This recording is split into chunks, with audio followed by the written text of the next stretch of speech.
لیکن اس کا آغاز نماز مغربین جس وقت پڑھی جانے والی ہوگی اس کے وضو ہی سے تمام مستحب دعائیں وہ آپ کو کرنی ہے کہ پوری رات مستحبات اس میں کوئی بھی ترک نہ کریں. حتیٰ کہ وضو کی جو مستحب دعائیں ہیں امام خمینی یہ کرتے تھے کہ پہلے سے ابھی مغرب کا وقت بھی نہیں آیا ہوتا تھا اور اس کی تیاری کرنا شروع کر دیتے تھے.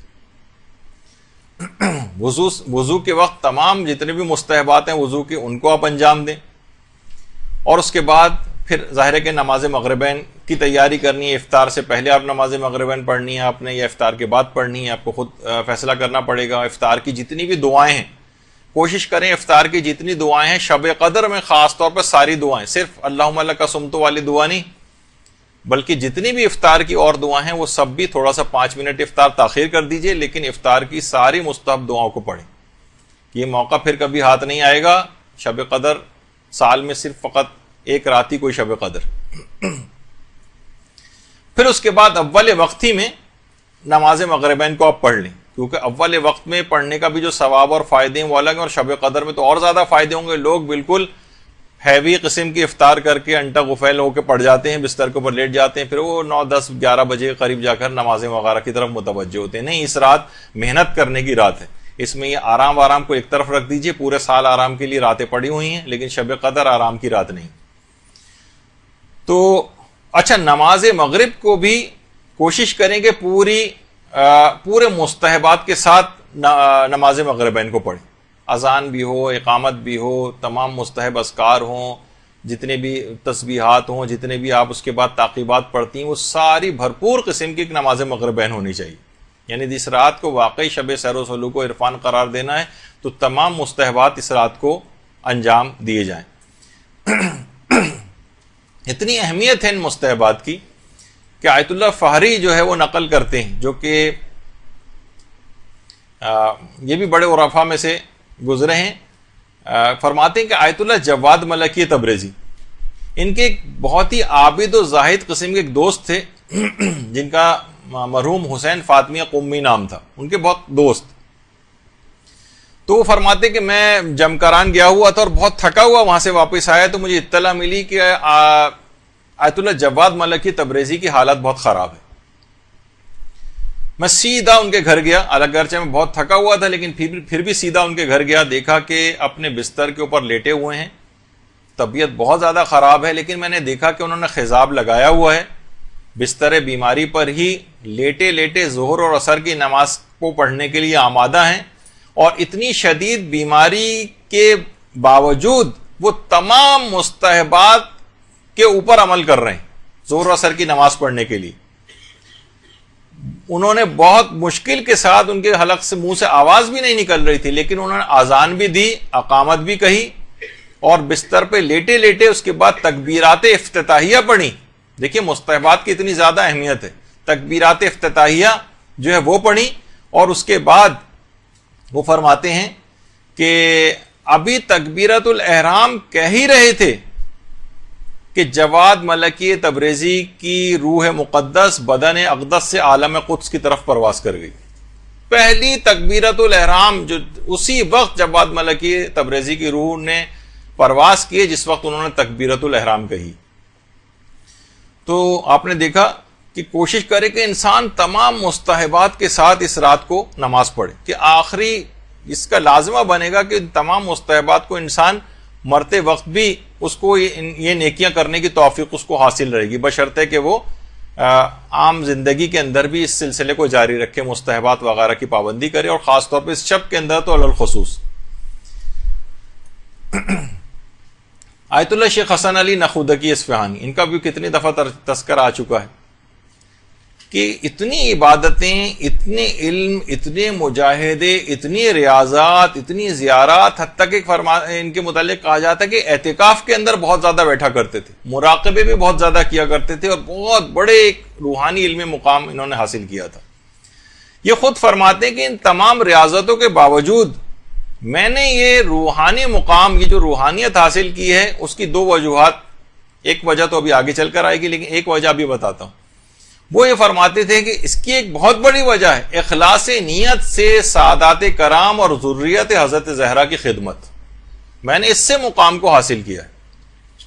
آیت اللہ شیخ حسن علی نقودکی اصفہانی امام خمینی کے بھی عرفانیات کے اساتذہ کے اندر سے، وہ فرماتے ہیں کہ یہ جو میں نے مقام حاصل کیا ہے یہ اخلاص نیت سے سادات کرام کی خدمت کے ذریعے حاصل کیا ہے۔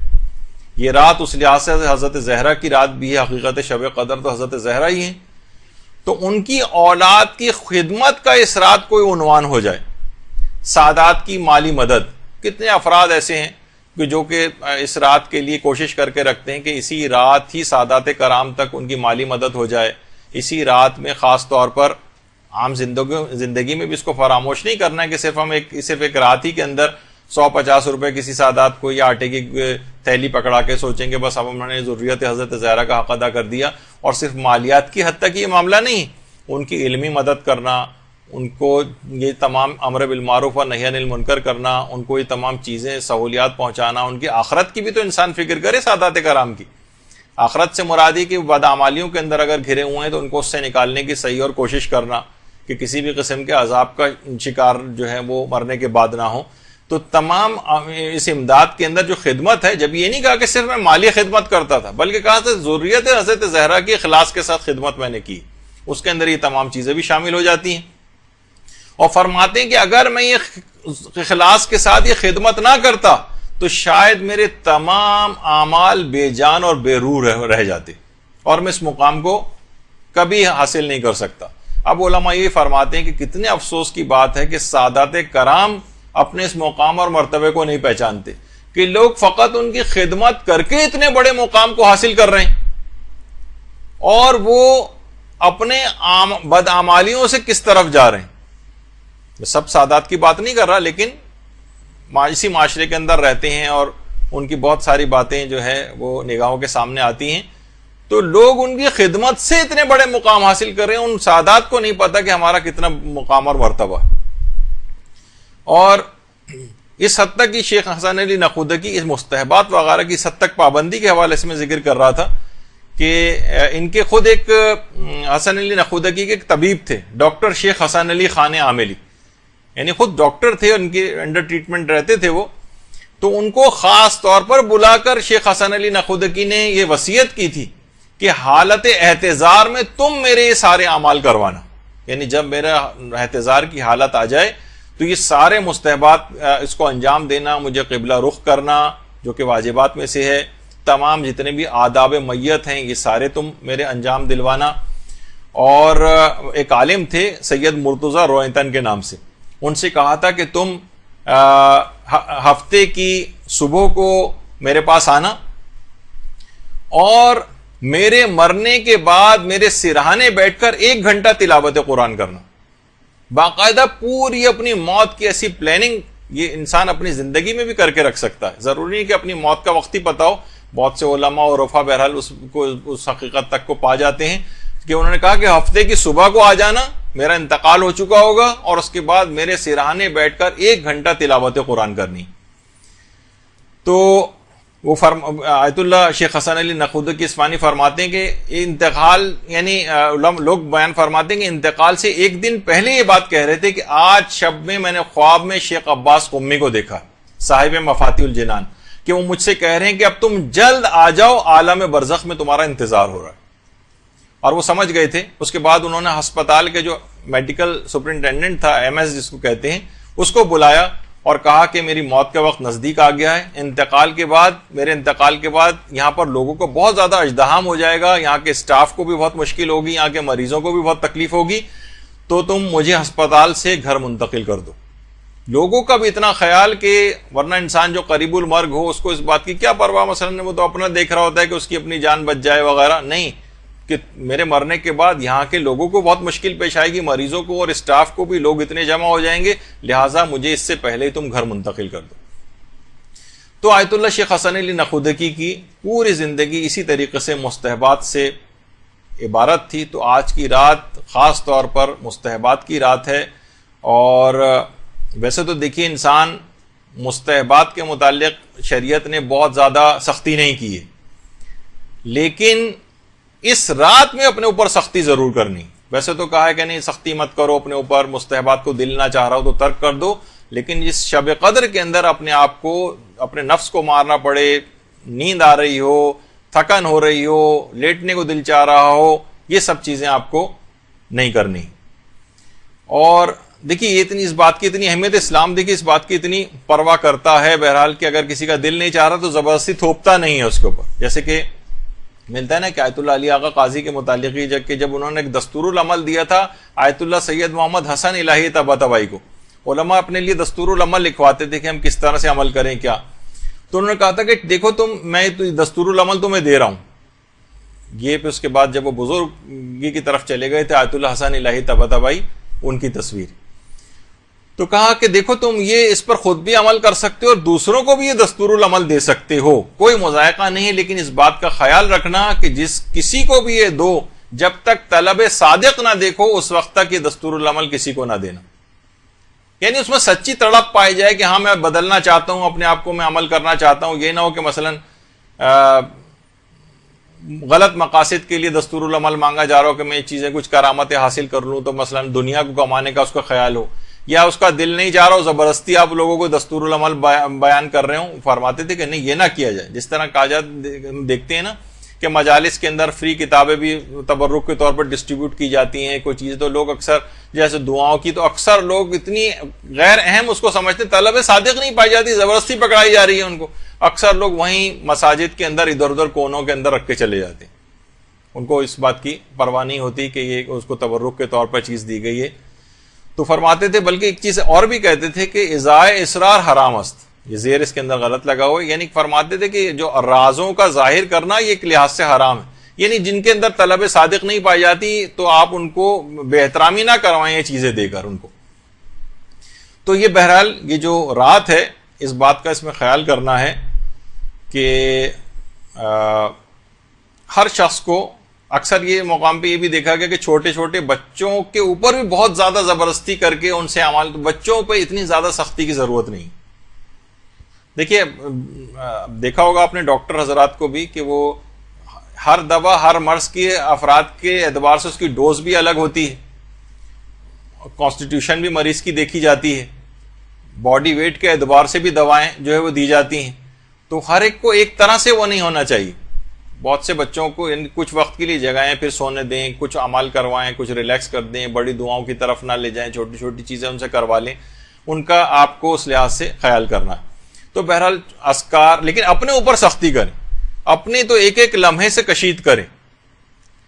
تو خاص طور پر علماء فرماتے ہیں اس رات جب آپ تھوڑا سا لیٹ بھی جائیں، تھکن بھی اگر آپ کو محسوس ہو رہی ہو، تو ہلکے پھلکے طریقے سے آپ کم سے کم جس وقت آرام بھی کر رہے ہیں اس وقت بھی اذکار الہی زبان کے اوپر جاری رہیں شب قدر میں. خاص طور پر جو اذکار کا جو سردار ہے، جس کو لا الہ الا اللہ کا جو کلمہ ہے، کہتے ہیں اس کو تو ہونٹوں کی معمولی سی حرکت دینے کی بھی ضرورت نہیں ہے. اس کلمے کو آپ پڑھ کے دیکھ لیں تو بہت اس میں ہونٹوں کی حرکت کی بھی ضرورت نہیں.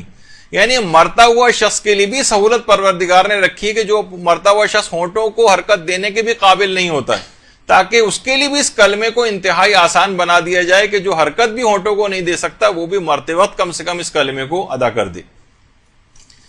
تو پوری کوشش کرنی ہے کہ اس پوری رات آپ کو جاگنا ہے، پوری رات جاگنا ہے. 1 منٹ کو بھی اس کے اندر کوشش کریں کہ آپ نہ سوئیں.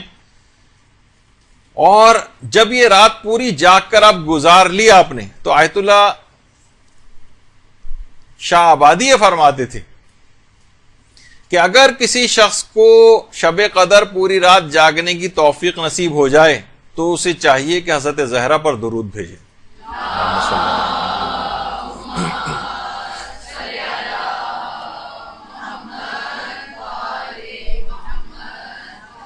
اور اس شب قدر سے ایک پیغام بھی لینا ہے. عام زندگی میں بھی کوشش یہ کریں کہ عبادت کے لیے کوئی ایک حصہ رات کا ضرور جاگ کر گزاریں، چاہے 10 منٹ کا صحیح، 15 منٹ کا صحیح. واجب نماز سے ہٹ کر آدھی رات سے تو لوگ آج کل ویسے ہی 2-2 3-3 بجے سوتے ہیں یا صبح کے قریب جا کر سوتے ہیں، تو کم سے کم اس رات کا کوئی حصہ عبادت کا ضرور اپنے لیے قرار دے دیں. عرفا یہ فرماتے ہیں کہ جو سحر خیزی ہے، اس سے پہلے بھی میں کئی دفعہ ذکر کر چکا ہوں، سحر خیزی کے معنی یہ نہیں کہ جس وقت سورج وغیرہ نکل جائے یا سورج نکلنے سے پہلے کا ٹائم، وہ تو بین الطلوعین کہلاتا ہے، وہ بھی بہت افضل وقت ہے، لیکن سحر خیزی اصلاً علماء کہتے ہیں کہ تقریباً نماز فجر سے 2 گھنٹے یا 3 گھنٹے کا سے پہلے کا وقت ہے. یہ بہت ہی سیر و سلوک اور عرفان کے لحاظ سے جو بڑے مقامات کو حاصل کرنا چاہتے ہیں وہ اس موقع پر اٹھ کر سحر خیزی کرتے ہوئے اور عبادت خدا کو اگر انجام دیں تو وہ بہت ہی زیادہ فائدہ مند ہے. حتیٰ کہ علماء فرماتے ہیں سحر خیزی بین الطلوعین سے بھی افضل ہے. بین الطلوعین یعنی صبح صادق سے لے کر جب سورج نکلتا ہے اس کے درمیان کا جو ٹائم ہوتا ہے, یہ بہت اپنے عرفان کو اور اپنے مقامات روحانی کو بلند کرنے کے لیے اس موقع سے بہت زیادہ استفادہ کیا جاتا ہے. لیکن فرماتے ہیں سحر خیزی بین الطلوعین سے بھی افضل ہے کہ جو اس سے پہلے ہوتی. لیکن افسوس اس بات کا ہے کہ وہ فسق و فجور ٹی وی دیکھتے ہوئے سارے وہ جو ہے اس ٹائم کو بھی گزارا جاتا ہے. اچھا, اس پوری رات میں خاص طور پر ایک نقطہ ہرگز فراموش نہ کریں. یہ بہت آپ کو اس رات میں خصوصیت کے ساتھ ایک تاکید ہے کہ اس پوری رات میں ایک بھی گناہ نہیں ہونا چاہیے, ایک بھی. اتنی اپنی مواظبت آپ کو کرنی ہے, اتنا اپنے آپ کو کنٹرول کرنا ہے, اتنا اپنے آپ کو بیلنس کر کے چلنا ہے کہ ایک بھی ایک غیبت کان سے نہ ٹکرائے. کوشش کریں کہ جس طرح لوگ گھر میں گل مل کے ایک ساتھ بیٹھ جاتے ہیں اور باتیں شروع ہو جاتی ہیں اس جگہ پہ تو ہرگز نہ جائیں. کوئی نہ کوئی غیبت کرنی پڑ جائے گی یا سننی پڑ جائے گی اور آپ دفاع نہیں کر سکیں گے, گناہ لکھا جائے گا. ایک گناہ بھی اس رات کو نہیں ہونا چاہیے. اس لحاظ سے آپ سوچ سکتی ہیں کہ ٹی وی وغیرہ اس میں کتنا خطرناک ہو سکتا ہے.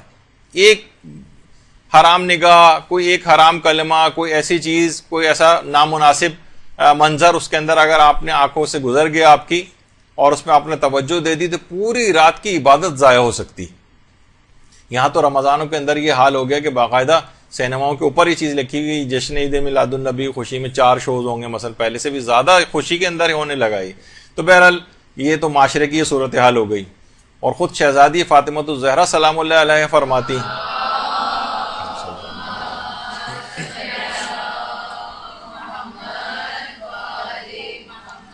کہ اگر روزے دار کے مثلا یہ اعضاء و جوارے یہ اگر روزے سے نہ ہوں اور ان سے مثلا نافرمانی پروردگار ہوتی رہے تو پھر اس کے روزے کا فائدہ کیا ہوگا. اسی طریقے سے شب قدر کے لیے بھی کہ اس کی شب قدر کے سارے اعمال ضائع ہو جائیں گے اگر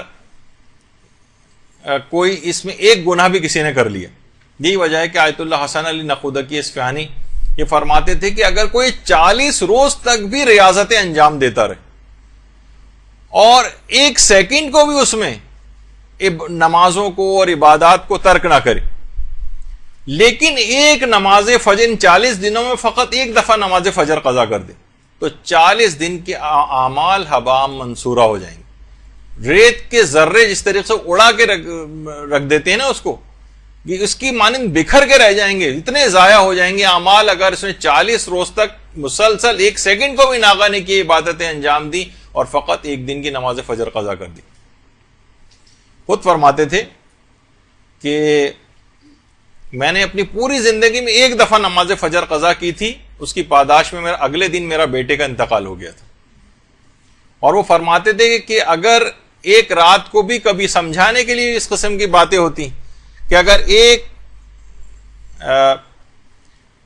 رات بھی میں نماز شب کو قضا کر دوں تو اگلے دن انتظار کرتا ہوں مصیبتوں کے آنے کا کہ جو میں نے کل نماز شب قضا کی ہے آج اب دیکھیں کون سی مصیبت آتی ہے, اب دیکھیں کون سی مصیبت آتی ہے.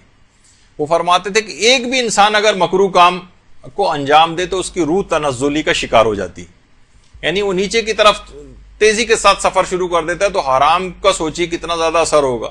وہ کہتے تھے ایک مستحب کے اعمال انجام دینے کے بعد روح کو جو ترقی ملتی ہے اس کو سوچا نہیں جا سکتا, تو سوچیے واجبات پر عمل آپ کی روح کو کہاں پر لے جائے گا. تو تنزلی جو ہے کہ تمام مکروہات سے انسان اپنے آپ کو بچائے, حرام سے, خاص طور پر شب قدر میں ایک گناہ بھی نہیں ہونا چاہیے. اور شب قدر اس کی ایک برکت پھر ایسی ہوگی کہ ہو سکتا ہے کہ اس رات کو آپ نے اپنے آپ کو گناہوں سے بچا لیا اور ایک گناہ بھی نہیں ہوا تو اس کے اندر 1000 مہینوں سے افضل رات ہے. اور ہو سکتا ہے کہ آئندہ زندگی پورے سال پر یہ آپ کا یہ عمل محیط ہو جائے اور ایسے فرشتے خلق ہو جائیں کہ آپ کو کسی گناہ کی طرف جانے ہی نہ دیں. روایات میں ہے کہ فرشتے بعض اوقات خلق ہو جاتے ہیں اور اس کو ہاتھ پکڑ کر اس کا جو ہے وہ گناہوں سے روکتے ہیں اس کو. تو اس قسم کی کوئی صورتحال اس کے ساتھ بھی ہو سکتی ہے. تو یہی وجہ ہے کہ کتنے دیکھیے ایسی چیزیں ہیں. حذیفہ یمانی فرماتے کہ پیغمبر نے فرمایا کہ کچھ لوگ قیامت کے دن اس حال میں پیش ہوں گے کہ ان کی نیکیاں پہاڑ کی مانند دکھائی دیں گی، لیکن اللہ ان کی نیکیوں کو غبار بنا کے اڑا دے گا، پھر انہیں دوزخ بھیجا جائے گا. اس وقت سلمان فارسی اٹھے اور کہا کہ اللہ کے رسول ذرا وضاحت فرمائیے کون لوگ ہوں گے؟ تو آپ نے فرمایا وہ لوگ ہوں گے جو نمازیں پڑھتے تھے، روزے رکھتے تھے، تہجد گزار تھے، لیکن عیب یہ تھا کہ جب بھی ان کے سامنے کوئی حرام کام کرنے کا موقع آتا تھا تو فوراً اس میں کود پڑتے تھے اور اس کا ارتکاب کر لیتے تھے. تو یعنی ہمارے سامنے کوئی موقع پیش آیا، فوراً ہم نے ارتکاب کر لیا، کوئی ریزسٹنس ہی نہیں ہے. ہاں عبادت بھی انجام دے رہے ہیں، گناہ بھی ہو رہے ہیں. جیسے کہ آج کل ٹی وی یہی کام کر گئے، نمازیں بھی پڑھیے، گانے بھی سن لیں، نمازیں بھی پڑھ لیے، ڈانس بھی کر لیں، نمازیں بھی پڑھ لیں، قوالیاں بھی مثلاً پڑھتے رہیں وغیرہ. تو یہ سب چیزیں کیا ہوگا کہ ایک ایسی چیز ہو گئی کہ اسلام اور گناہ کو آپس میں ملا کر چلیں. یہی دین اور دنیا کی اسی کے اندر فلاح ہے کہ دونوں چیزیں اس طرح سے ساتھ ہوں، گناہ بھی ہوتے جائیں اور نیکیاں بھی. یہ میڈیا کا تو اسلام ہو سکتا ہے لیکن بہرحال اللہ کے رسول کا اسلام یہ نہیں. فرماتے ہیں کہ ان کی نیکیوں کو اڑا کے رکھ دیا جائے گا. تو یہی اس رات کے اندر بھی خطرہ پایا جا رہا ہے کہ اس رات خوب عبادتیں ہو رہی ہیں، خوب عبادتیں ہو رہی ہیں، لیکن ایک گناہ بھی ہوا تو ساری نیکیاں اڑا کے رکھ دی جائیں گی اور اس عبادت کا کوئی فائدہ نہیں ہوگا. تو اچھا، اب ایک چیز اور بھی ہے کہ کیسے بچائیں اس کو کہ اللہ ہم سے اس رات کی طفیل، خاص طور پر رمضان کی ویسے تو ہر رات اس دعا کو پڑھنا ہے، لیکن روایت میں پیغمبر نے فرمایا کہ جو شخص بھی رمضان میں ہر واجب نماز کے بعد اس دعا کو پڑھے گا اللہ اس کے قیامت تک کے گناہوں کو معاف کر دے گا.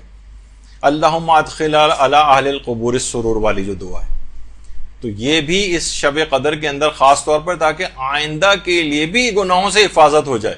شب قدر میں صرف خالی گناہ سے اپنے آپ کو نہیں بچانے کہ اگلے دن سے پھر شروع کر دیں گے، نہیں، آئندہ زندگی میں بھی گناہوں سے مکمل حفاظت ہو جائے گی. تو دعاؤں کا سہارا ہے اس کے لیے. اور گناہوں سے حفاظت توفیق کے لیے ایک کام آیت اللہ تقی بہجت نے بتایا، وہ بھی انجام دیں کہ مکے، مدینہ، نجف، کربلا، سامرہ، کاظمین، مشہد، قم میں مدفون ہستیوں کو ایک سورہ الحمد اور کوئی سورہ ہدیہ کیے جائے تو اس عمل سے گناہوں سے حفاظت اور توبہ کی توفیق نصیب ہو جاتی. درود بھیجیے محمد علیہ وسلم.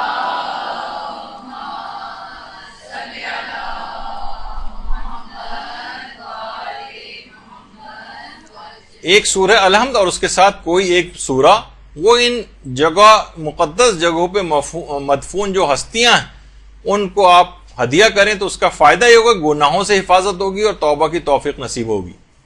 بہترین عمل ہے اس رات کو کرنے کے حوالے سے تاکہ آئندہ زندگی میں بھی اپنے آپ کو گناہوں سے بچایا جا سکے اور فقط اس رات کی حد تک محدود نہ ہوا جائے کہ اس رات کو کوئی گناہ نہ ہو بلکہ آئندہ زندگی میں بھی نہ ہو. ایک چیز اور بھی علماء نے اس کی تاکید کی ہے، وہ یہ کہ دیکھیے اتنی عظیم رات آپ کو مل رہی ہے، اس پر پروردگار کا جتنا بھی شکر ادا کیا جائے کم ہے. تو اس عظیم رات کے ملنے پر ایک طویل سجدہ شکر انجام دیں. شب سیر سلوک اور عرفان بغیر سجدے کے کیسے حاصل ہو سکتی؟ اس رات ایک طویل سجدہ شکر جو انجام دیں.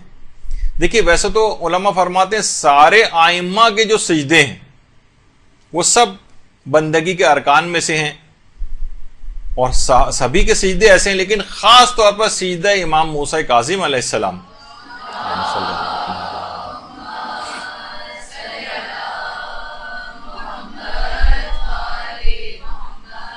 ایک طویل سجدہ انجام دے جس کے اندر اس دعا کو پڑھے، عظم الذنب من عبدک فلیحسن العفو من عندک، کہ تیرے اس بندے کے گناہ بہت عظیم ہیں پروردگار، بہت بڑے بڑے گناہ ہیں، لیکن تو اس بندے کو بخش دے اور تیری بخشش کتنی حسین ہے. تو فرماتے ایک طویل سجدہ شکر انجام دیں اور کوشش کریں کہ اس دعا کو بھی اگر اس کے اندر پڑھ لیں. اور علماء ایک چیز اس دعا کے علاوہ ایک ذکر کو اور فرماتے ہیں اور وہ ہے ذکر یونسیہ کو. جتنا بھی ہو سکے ذکر یونسیہ بھی اس طویل سجدے کے اندر ہی انجام دے لیں اور خاص طور پر یہ طویل سجدہ نماز عشاء کے بعد انجام دیا جائے. اور یقیناً انسان پہلے تو مغربین کی نماز ہی پڑھے گا، پھر دعا اور اذکار اور دیگر عبادات کی طرف جائے گا. تو طویل سجدہ شکر.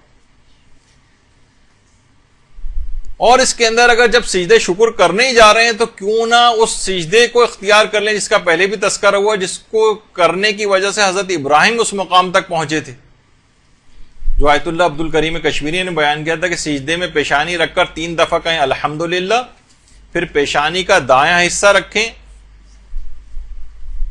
اور کہیں 3 مرتبہ کہیں شکرن للہ، پھر پیشانی کا بایاں حصہ رکھیں اور 3 دفعہ کہیں استغفر اللہ۔ کہہ رہے ہیں کہ یہی وہ سجدہ ہے جس کو مسلسل انجام دینے سے وہ خلیل خدا کے درجے تک حضرت ابراہیم پہنچے تھے۔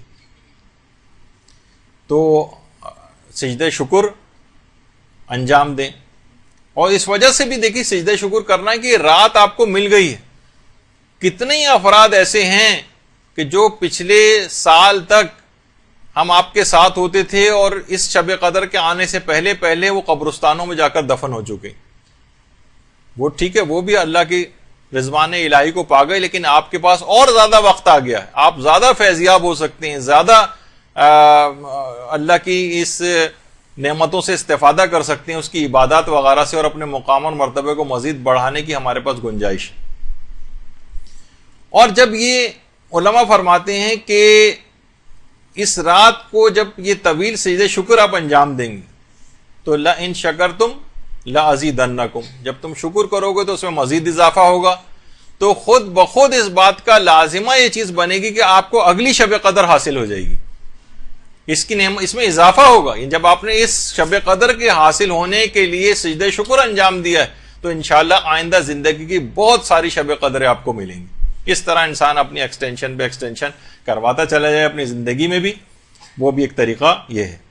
تو ملا حسین قلی حمدانی جن کا بھی تذکرہ آ رہا تھا، تو ان کے انتقال کے بعد ان کے گھر والوں نے بھی، لوگوں نے آ کر ان کے گھر والوں سے دریافت کیا کہ زیادہ تر اوقات میں اکثر لوگوں کو ہوتا ہے نا کہ ذرا پوچھیں گے کیا کرتے تھے گھر میں، یعنی اتنے بڑے مقام اور مرتبے کو حاصل کیا، تو ان کے گھر والوں نے کہا کہ زیادہ تر ہم شیخ حسین قلی حمدانی کو ہم سجدے کی حالت ہی میں پاتے تھے، اتنے زیادہ سجدے کرتے تھے، تو کم سے کم اس میں ایک طویل سجدہ ہی انجام دے لیا جائے۔ اچھا، اب اس میں اس شب قدر کے اندر 3 سورے کی بڑی تاکید ہے۔ سورہ روم پڑھی جائے گی، سورہ عنکبوت پڑھی جائے گی، اور سورہ حامیم دخان، جس سورہ دخان کہتے ہیں، وہ پڑھی جائے گی۔ یہ مکمل ادب اور احترام کے ساتھ پڑھنا ہے، بہت خشوع و خضوع کے ساتھ پڑھنا ہے۔ ویسے تو آپ دیکھیں قرآن میں اس بات کی اجازت ہے کہ آپ لیٹ کے بھی پڑھ سکتے ہیں، اگرچہ آداب کے خلاف ہے، لیکن بہرحال ہم زیادہ اس لحاظ سے اس کو وہ کرنا کہ پورے اتنے اہتمام کے ساتھ ہر دفعہ انسان تلاوت قرآن کرنے کو کہا جائے تو ایسا نہ ہو کہ تلاوت قرآن ہی گھبرا کر چھوڑ دے۔ تو جس طرح سے بھی ہو تلاوت قرآن کر لو، چلتے پھرتے کر لو، لیٹے لیٹے کر لو، کرتے رہو۔ لیکن اس رات کو جب یہ سورہ آپ پڑھیں اور جو تلاوت قرآن کریں، علماء فرماتے ہیں کہ یہ خاص طور پر آداب کی رعایت کرتے ہوئے پڑھیں تاکہ مکمل فائدے آپ کو اس میں حاصل ہوں۔ جیسے کہ آیت اللہ عبد الکریم کشمیری فرماتے تھے، خاص طور پہ کہتے تھے کہ 1000 مرتبہ سورہ قدر کا پڑھنا بہت ہی معنویت کے لیے اور روحانیت کے لیے بہت مفید ہے اس رات۔ اگر کوئی شخص جیسے بزرگ افراد ہیں، ان کو آپ اس پہ لگا سکتے ہیں، جو اتنی نمازیں نہیں پڑھ سکتے، وہ ایک تسبیح لے کے کم سے کم سورہ قدر ہی پڑھتے رہیں، اور جتنے بھی ہو سکے، جو 1000 کا عدد نہ مکمل کر سکے، جتنا بھی پڑھ سکے سورہ قدر پڑھ لے۔ تو اسی طریقے سے کچھ علماء تو ایسے گزرے جیسے آیت اللہ شیخ محمد حسین کمپانی، روزانہ 1000 مرتبہ سورہ قدر پڑھتے تھے روز۔ جب بھی تو دیکھیے بڑے بڑے مقامات کو حاصل کیا۔ تو اب کسی نے شیخ عبد الکریم کشمیری سے پوچھا، نہیں سید عبد الکریم کشمیری سے، کہ آپ نے بتایا تھا کہ 1000 مرتبہ سورہ قدر پڑھی جائے، تو میں نے 1000 دفعہ سورہ قدر پڑھی ہے، لیکن میں نے دیکھا کوئی اثر ہی مرتب نہیں ہوا، اب میں کیا کروں؟ تو انہوں نے کہا کہ کیا تم نے آداب کا خیال کیا تھا، یہ چلتے پھرتے سورہ قدر پڑھی تھی 1000 مرتبہ؟ کہا کہ نہیں، چلتے پھرتے اٹھتے بیٹھتے جا رہے ہیں اس طرح سے پڑھی تھی۔ کہا جبھی اثر مرتب نہیں ہوا۔ شب قدر میں خاص طور پر آپ پورے آداب کی رعایت کے ساتھ قبلہ رخ بیٹھیں، تلاوت قرآن کرتے وقت یہ 3 سورے بھی خاص طور پر پڑھیں گی، یہ مکمل ادب اور احترام کے ساتھ پڑھیں گی تو فائدے اور زیادہ ملیں گے۔ جیسے خود ایک دفعہ شیخ سید عبد الکریم کشمیری کے پاس ایک عالم آئے اور اپنی بیوی کے سلسلے میں بڑی شکایت کی کہ اس نے دیکھیں علماء کی بیویاں بھی اس قسم کی آ جاتی ہیں، اور بہت سی عورتوں کے شوہر بھی بہت خراب ان کو مل جاتے ہیں، کہ اتنا زیادہ مجھے پریشان کر کے رکھا ہوا ہے کہ اپنی پریشانی کی شکایت لے کر عبد الکریم کشمیری کے پاس آئے کہ مجھے حل بتائیے کہ میں کیا کروں۔ دیکھیے کسی شخص نے ایک دفعہ وہ کہا تھا نا کہ بوتل کا جن کسی کو مل گیا تھا، اور اس نے بوتل کے جن سے فرمائش کی کہ کچھ ایسا کرو کہ ہر عورت اپنے شوہر کا احترام کرنے لگے اور بہت اچھے طریقے سے پیش آئے۔ تو بوتل کا جن دوبارہ بوتل میں جا کے بیٹھ گیا اور کہا چچا میاں ذرا کارک اوپر سے کس کے لگانا۔ تو مقصد کہنے کا یہ ناممکن چیز تو مجھے کام بتا رہا ہو، ایسا ہو ہی نہیں سکتا۔ تو بہرحال آئے وہ کہنے لگے میں کیا کروں، مجھے تو کوئی طریقہ بتائیے۔ کہا کہ تم گھر میں بہت زیادہ تلاوت قرآن کرو تو یہ گھریلو جھگڑے سارے ختم ہو جائیں گے۔ دیکھیے گھریلو جھگڑے کا ایک بہت بڑا ایک یہ بھی ہے کہ گھروں میں تلاوت قرآن ختم ہو گئی۔ ان عالم نے کہا کہ واقعی آپ نے صحیح فرمایا، ان روزانہ کے لڑائی جھگڑوں کی وجہ سے گزشتہ 2 سال سے میں گھر میں ایک دفعہ بھی تلاوت قرآن نہیں کر سکا تھا۔ تو گھروں میں خالی صرف یہ نہیں کہ تلاوت قرآن بھی اگر آپ کو کرنی ہے تو صرف اس رات کی حد تک کرنی ہے، نہیں، اس کا اس کو پورے سال پر بھی محیط کرنا۔ یہی وجہ ہے کہ آیت اللہ شیخ مجتبہ لنکرانی وہ خود فرماتے تھے کہ آخری عمر میں بہت زیادہ قرآن پڑھنے لگے تھے، انتقال سے پہلے بہت ہر وقت قرآن پڑھتے نظر آتے تھے، اور فرماتے تھے کاش بہت سی کتابوں کو جوانی میں پڑھنے سے بہتر تھا میں قرآن کے اوپر ہی وقت لگاتا۔ ہم دیکھیے بہت سارے جب علوم حاصل کر رہے ہوتے ہیں نا تو کچھ ایسی علوم کی طرف بھی چلے جاتے ہیں جو اتنے فائدے مند نہیں ہوتے۔ تو آپ کو یاد ہوگا کہ امام خمینی نے نسخہ کیمیا جن شیخ حسن علی نخودکی اصفہانی سے حاصل کیا تھا، جن کا کئی دفعہ تذکر آ چکا ہے۔ ایک طریقہ تو وہ سادات کرام کی خدمت کا انہوں نے بتایا تھا جس سے انہوں نے اس عظیم مقام کو حاصل کیا۔ دوسرا طریقہ جو میں نے کہا تھا آگے چل کے بتاؤں گا وہ یہ طریقہ ہے۔ فرماتے ہیں کہ مشہد کے قیام میں 4 سال تک میں نے مسلسل روزانہ شب سے قرآن کی تلاوت شروع کرتا تھا اور صبح تک پورا قرآن ختم کر لیتا تھا، اور اس قرآن کو ختم کرنے کے بعد روزانہ 4 سال تک روزانہ ایک قرآن ختم کر کے اس کو ہدیہ کرتا تھا امام رضا علیہ الصلوۃ والسلام کی خدمت میں۔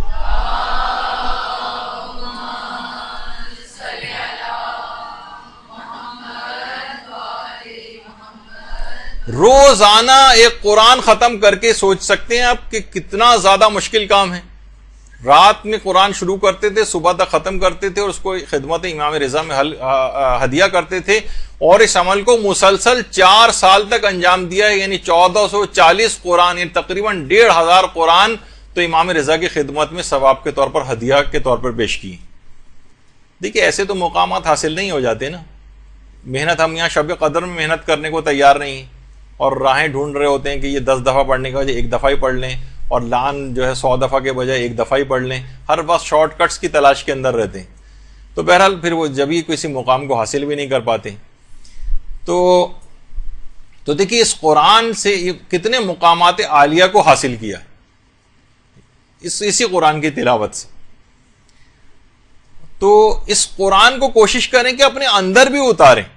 یہی وجہ ہے کہ آیت اللہ حسن زادہ عاملی فرماتے تھے قرآن شب قدر میں نازل ہوا، شب قدر میں قرآن دل میں اتارو گے تو تمہاری ذات کا حصہ بن جائے گا، اگر فقط سر پر رکھو گے تو 5 منٹ بعد یہ الگ ہو جائے گا، تم الگ ہو جاؤ گے۔ صرف اگر سر کی حد تک، ابھی آپ نے دیکھی تھی نا ایک تصویر، وہ فیشن زدہ ناخن آپ نے دیکھے جس میں وضو بھی ممکن نہیں ہے جس کے اوپر، اور اس میں پھر آپ جو ہے اس قسم کے اعمال انجام دے رہے ہوں، تو پھر اس کا مطلب ہے کہ ذات کا حصہ قرآن بنا نہیں، یہ الگ تم الگ، اس کے اوپر عمل کرو قرآن کے اوپر۔ یہی وجہ ہے کہ آیت اللہ جواد عاملی بھی فرماتے ہیں کہ ہم صرف قرآن کے دیکھیے جلد ہوتی ہے اس کے بوسے لیتے ہیں، ہم قرآن کے صفحات کے بوسے لیتے ہیں، کیونکہ ہم سمجھتے ہیں کہ یہ صفحات متبرک ہو چکے ہیں، اور حقیقت ہے۔ دیکھیے ہم جب بھی حجاز مقدس جاتے ہیں اور وہاں پر خانہ کعبہ، مسجد نبوی وغیرہ جاتے ہیں تو ہمیں تبرکات کو چومنے سے روکا جاتا ہے۔ آیت اللہ سید عبد الحسین شرف الدین موسوی عاملی، جو کہ کتاب المراجعات جنہوں نے بہت اچھی کتاب لکھی ہے اور مذہب اہل بیت کے نام سے اردو میں ترجمہ ہوئی، فارسی میں المناظرات کے نام سے ترجمہ ہوئی، صاحب المراجعات ہی کہلاتے ہیں۔ اور جب یہ حج پر تشریف لے گئے تھے، اور باقاعدہ شاید وہ پہلے عالم دین ہیں گزشتہ کئی سو سالوں کے اندر کہ جنہوں نے مسجد الحرام میں باقاعدہ ان کی امامت میں نماز تک ادا کی گئی، مسجد الحرام میں، عبدالحسین شرف الدین موسوی۔ تو اس زمانے کا جو بادشاہ تھا ملک عبدالعزیز، ان سے ملاقات بھی ہوئی، تو آپ نے بادشاہ کو چمڑے کی جلد میں قرآن کا تحفہ پیش کیا۔ بادشاہ نے اس کو لیا، چوما، پیشانی اس کے اوپر رکھی۔ فوراً آپ نے کہا ہے بادشاہ آپ نے اس کی جلد کا بوسہ کیوں لیا؟ یہ تو بکری کی کھال کا بنا ہوا ہے۔ بادشاہ نے کہا میں نے اس کا بوسہ نہیں لیا، بلکہ اس کے اندر جو موجود قرآن ہے اس کی تعظیم میں نے کی۔ تو فوراً آپ نے کہا احسنت، اے بادشاہ ہم شیعہ بھی رسول کی زری کو اسی احترام اور تعظیم کی خاطر ہی بوسہ دیتے ہیں۔ اللہم صلی علی محمد و علی محمد۔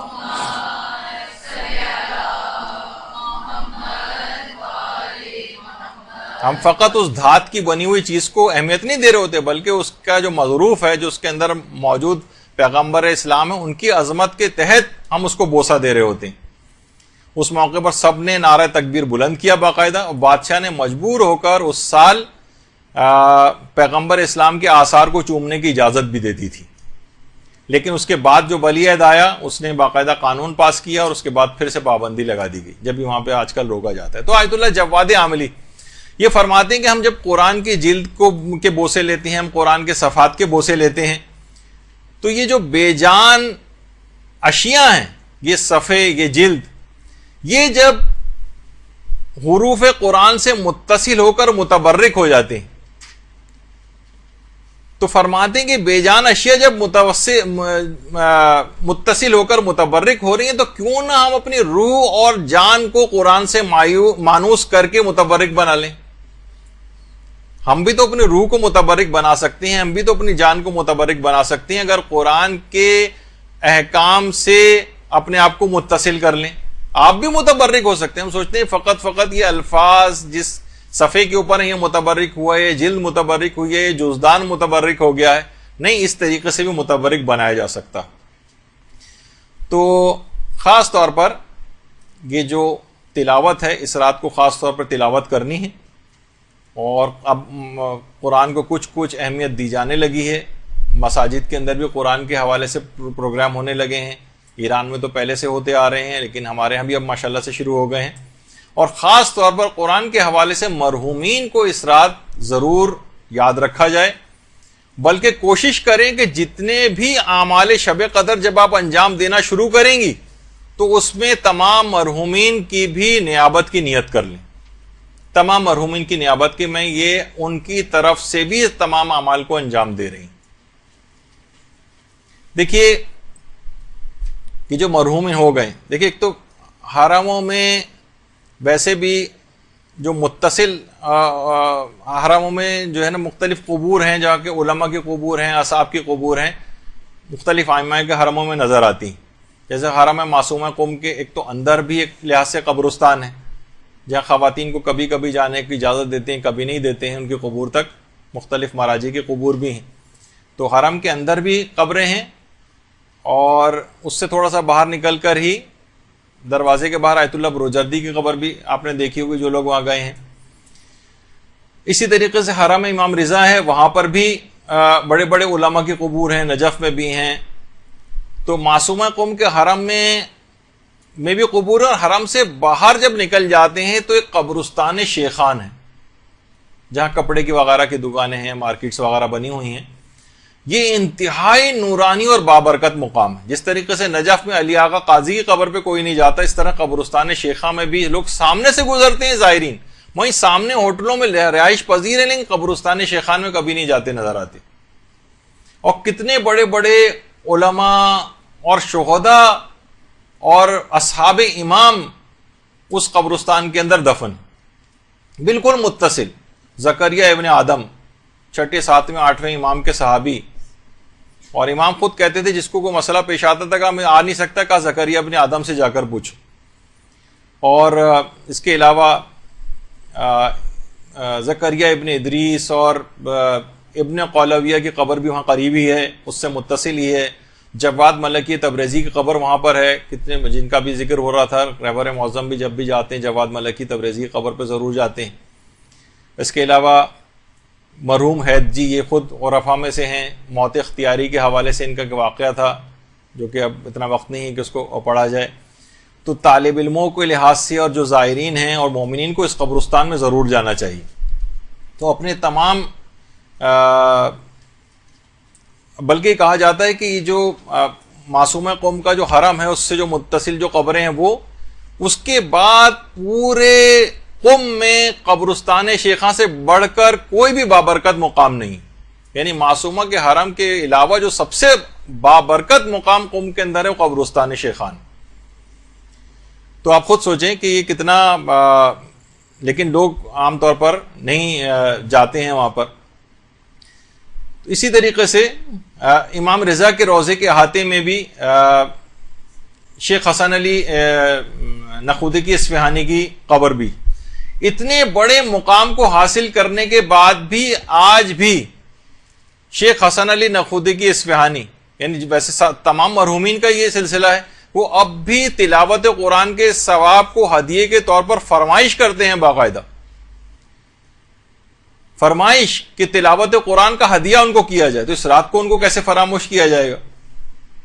کربلائی رضا کرمانی جو کہ اس زمانے میں آستان قدس رضوی کے مؤذن تھے، کہہ رہے ہیں کہ میں شیخ کی وفات کے بعد، شیخ حسن علی نخودکی کی وفات کے بعد روزانہ بین الطلوعین ان کی قبر پر فاتحہ خوانی کے لیے جاتا تھا.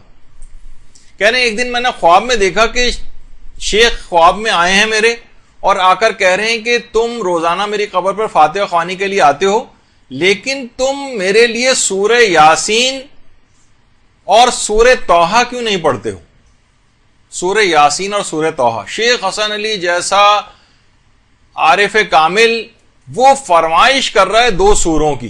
یعنی اتنے بابرکت سورے ہیں یہ، مرحومین کو اتنا فائدہ پہنچانے والے ہیں کہ سورہ فاتحہ کے ثواب ملنے کے باوجود بھی فرمائش کر رہے ہیں کہ تم یہ 2 سورے کیوں نہیں پڑھتے ہو. کہہ رہے ہیں اس جملے کو شیخ حسن علی نے خواب میں 3 مرتبہ جو اسی جملے کی تکرار کی. تو میں نے کہا کہ انشاءاللہ میں ضرور پڑھوں گا. کہہ رہے ہیں میں بیدار ہوا تو ایک چیز دیکھ کر محسوس کر کے حیران رہ گیا کہ یہ دونوں سورے مجھے حفظ ہو چکے تھے.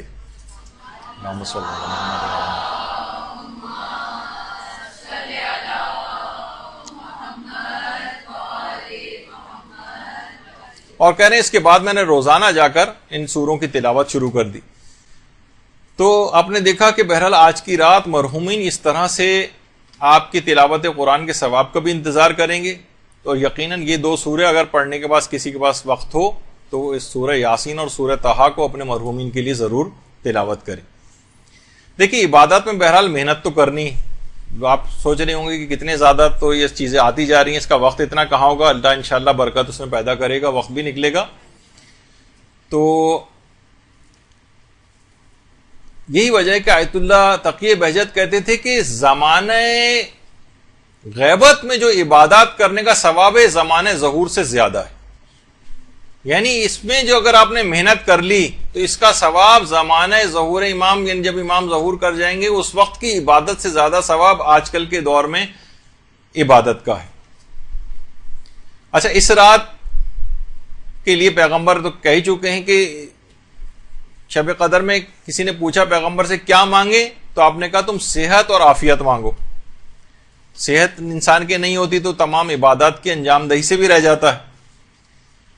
تو علماء فرماتے ہیں خاص طور پر بیمار حضرات اس رات کو دعائے مشلول بیماری کے لیے ضرور پڑھیں، یا ان کے لواحقین یا ان کے جو گھر والے ہیں وہ اپنے بیماروں کے لیے دعائے مشلول، کہ اس میں اعظم اس کے اندر ہے، اس دعا کے اندر، اور یہ بہت مجرب ہے. تو بیماروں کے لیے علی الخصوص اگر کوئی دعائے مشلول پڑھے تو شب قدر کے اندر بہت فائدہ ہے. اچھا، ایک چیز اور بھی ہے، آج کل لوگ ایک چیز کی بہت زیادہ سوالات کرتے دیکھے جا رہے ہیں کہ دل کو ہمارے سکون نہیں ملتا ہے. دل سے جیسے سکون غائب ہو گیا، دل میں ہر وقت دھڑکے لگے رہتے ہیں، یعنی بظاہر لوگوں کے مالی حالات اچھے ہوئے لیکن سکون غارت ہو گیا. تو حجت الاسلام صوفی وہ فرماتے ہیں کہ دل کے سکون اور آرام کے لیے، جس میں دل کی ظاہری بیماریاں بھی شامل ہیں، باطنی بیماریاں بھی شامل ہیں، اور سکون قلب کے لیے فرماتے ہیں اگر ہاتھ کو سینے پر رکھ کر انسان 3 مرتبہ کھڑے ہو کر اور 3 مرتبہ بیٹھ کر سورہ رات کی آیت نمبر 28 پڑھے، الذین آمنوا وتطمئن قلوبہم بذکر اللہ الا بذکر اللہ تطمئن القلوب، کہ اگر کوئی شخص اس آیت کو پڑھے کہ وہ لوگ جو ایمان لائے ہیں ان کے دلوں کو اللہ کے ذکر سے اطمینان ملتا ہے، اور آگاہ ہو جاؤ کہ اطمینان دلوں کو فقط اللہ کے ذکر سے ہی ملتا ہے. سورہ رات کی آیت نمبر 28 کو 3 مرتبہ سینے پر ہاتھ رکھ کر کھڑے ہو کر 3 مرتبہ اور 3 مرتبہ بیٹھ کر پڑھے تو دل کی ظاہری اور باطنی بیماریوں کے لیے اور سکون قلب کے لیے بہت مجرب عمل ہے، یہ فرماتے ہیں. تو بیچ میں ذکر آ گیا، سوچا کہ لوگ بہت زیادہ آج کل پریشان ہیں کہ مالی حالات کے ٹھیک ہونے کے باوجود بھی. اچھا، اب ایک چیز اور علماء فرماتے ہیں کہ خاص طور پر نماز شب اس کو فراموش نہ کریں. جو اس کے پابند نہیں ہے نماز شب کو، خاص طور پر نماز شب اس رات کو کوشش کریں کہ اس رات سے عہد کر لیں. جو شب قدر کا ایک بہت بڑا فائدہ آپ کو اٹھانا ہے نا کہ نماز شب روزانہ آپ پڑھیں گے، تو کوشش کریں ایک تو 11 رکعت والی نماز شب، وہ شب قدر سے اس کا آغاز کر دیں، جو کہ بعد کی زندگی تک بھی اس کو جاری و ساری رکھیں. اچھا، اب مسئلہ ہے کہ باتیں ابھی پھر بہت تھیں، تقریباً میرے اعتبار سے تقریباً آدھے گھنٹے کا تقریباً میرے لحاظ سے ابھی میٹر اور تھا کہ جو کہ کچھ اعمال اور بیان کرنا تھے، لیکن ظاہر شب قدر ایک ایسی عظیم اور بابرکت رات ہے کہ بہرحال اس کا جتنا بھی اس کا حق کبھی ادا ہو ہی نہیں سکتا ہے. تو کوشش یہ کریں کہ جتنے بھی اعمال بتائے گئے ہیں، بہت سے علماء یہ جملہ بھی کہتے ہیں کہ ہماری زندگی میں تبدیلی کیوں نہیں آتی. طالب علموں سے فرماتے ہیں کہ تبدیلی یوں نہیں آتی کہ پچھلی کلاس کا سبق جو ہے اس پر عمل تم نے نہیں کیا ہوتا. یعنی جو انسان جتنا حاصل کر لے اس پر عمل شروع کر دے تو خود بخود اس کے اندر تبدیلی آتی چلی جائے گی. ہمارے ساتھ یہ کہ جتنی بھی چیزیں بتائی گئی ہیں اس پر عمل کرنا شروع کر دیں، انشاءاللہ پھر اپنے نفس کے اندر بہت تبدیلیاں آپ کو نظر آئیں گی. یہ رات دعاؤں کی رات ہے، قبولیت کی رات ہے.